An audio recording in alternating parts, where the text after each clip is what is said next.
For tonight's video, I want to deviate from the Sam Darnold discussion as if we don't have enough takes on the subject already.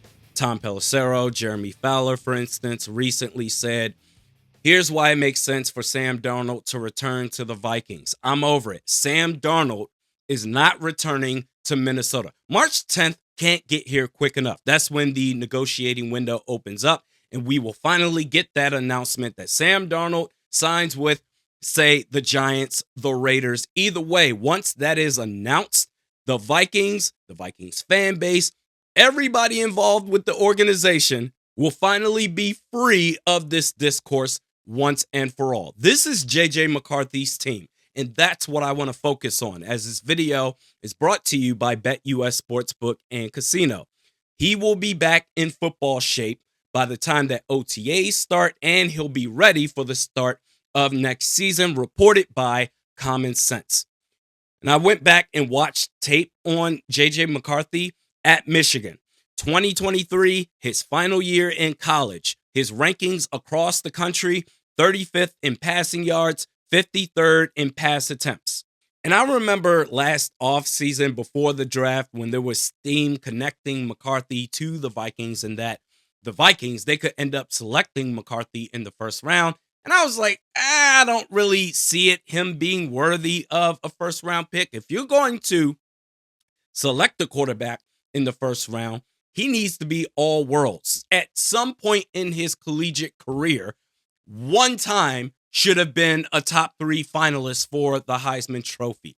And that wasn't the case with McCarthy. After all, Blake Corum, that year, his rankings across the country, 8th in rushing attempts, top 20 in rushing yards. That this is clearly Blake Corum's team with JJ McCarthy as the backup guy. Corum leads the charge. McCarthy, he's the game manager. But in hindsight, and I feel so ridiculous that I didn't pick up on this a year ago, but it's so obvious right now. The lack of volume, wanting to see more from McCarthy, maybe he's limited because he's a game manager at best. That wasn't the case. McCarthy was only operating as a puzzle piece in the philosophy of his head coach. Not a knock on Jim Harbaugh. Everywhere he goes, his team approaches the game the exact same way. A run-first offense, heavy emphasis on the defense. Quarterback, just don't screw up. Basically did what Mike Zimmer wanted to do, but obviously much more successful. He did it in San Francisco. He had that in Michigan, and he's even doing it right now with the LA Chargers. This past season, the Chargers, 28th in pass attempts, 12th in rush attempts. So turns out that Harbaugh's style of football actually suppressed JJ's true potential. And not to belittle it, after all, it worked for Michigan. They won a national championship. But going back to JJ's tape in college, the velocity on his throws, bro, the way that his passes just cuts through air. I can only think of 3 quarterbacks that I've seen in my lifetime with those types of passes. Brett Favre, Michael Vick, and Cam Newton.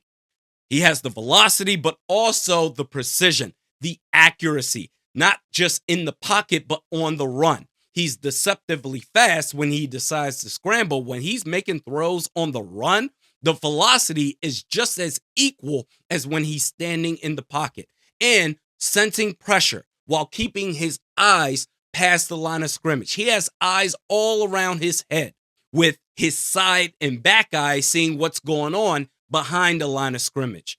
In his lone preseason game, same deal, albeit facing a second string, third string defense. But the way that he was moving that offense up the field, it was just too easy for him. And I'm not here to manufacture fake optimism. That is not what I do. But after watching JJ film again, I am genuinely excited that I wholeheartedly believe that the JJ McCarthy era is going to be super fun. What the Commanders are about to do with Jaden Daniels, the Vikings need to do with JJ McCarthy. Talked about how this offseason in free agency and in the draft, address the trenches on both sides of the ball. Get a real offensive line, not a, well, we'll just put poor performing players in a position to succeed offensive line. By the way, if I hear one more damn thing about Garrett Bradbury, all he needs is better guard play. So that way he becomes better himself. I don't know what I'm going to do. But I'm just imagining the possibilities of McCarthy throwing laser passes to Jordan Addison, to Justin Jefferson. I think it's going to be great. BetUS Sportsbook and Casino has raised the question: are you actually excited to watch the upcoming Super Bowl with the Kansas City Chiefs facing off against the Philadelphia Eagles? For me, I'm just watching it more as an event than an actual game. The family will get together. That's always fun. Have plenty of wings, drinking plenty of beer, watching Kendrick Lamar's halftime show. As far as the game, I'm over the Chiefs and the beneficiaries they are of terrible officiating. And then the Eagles, I just simply can't stand them. But I will watch the game, which is all the NFL cares about. New customers at BetUS Sportsbook and Casino get a 150% bonus on your first deposit and a 125% bonus on your next two deposits up to $2,000. Promo code YouTube150. And I just realized a couple of days ago that now that we are in the off season, it also makes it mock draft season. So using the same platform that I've been using for years on this channel, the NFL mock draft database system.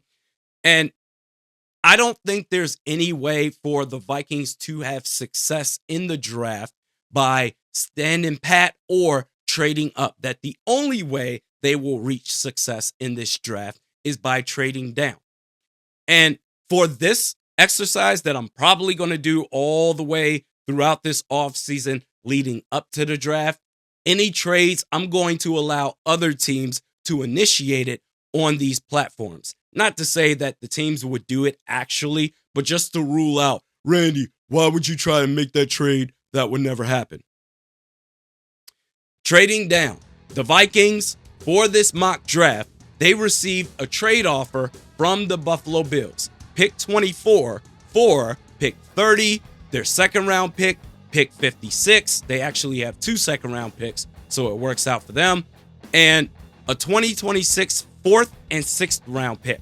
At pick 30, the Vikings select Walter Nolan, D tackle from Ole Miss. At pick 56, you address the offensive line, Marcus Mbow, interior offensive lineman from Purdue. Even though he played offensive tackle, he is projected to be a guard at the next level. At pick 97, Ollie Gordon II, running back from Oklahoma State. That addresses your running back position, RB1, going into 2025. At pick 140, Jalen Reed, safety from Penn State. So you can throw his name in the mix to possibly be the Cam Bynum or Harrison Smith replacement, assuming that Theo Jackson is the other guy. I want to address the trenches, damn it. Everything else be damned. Pick 161, Jordan Phillips, D tackle from Maryland. This gives you 3 day 1 starters right off the jump versus just 2 if you were not to trade down at all, relying on just picks 24 and 97. Your thoughts in the comment section below. Thanks to the folks at BetUS Sportsbook and Casino. We will see you next time.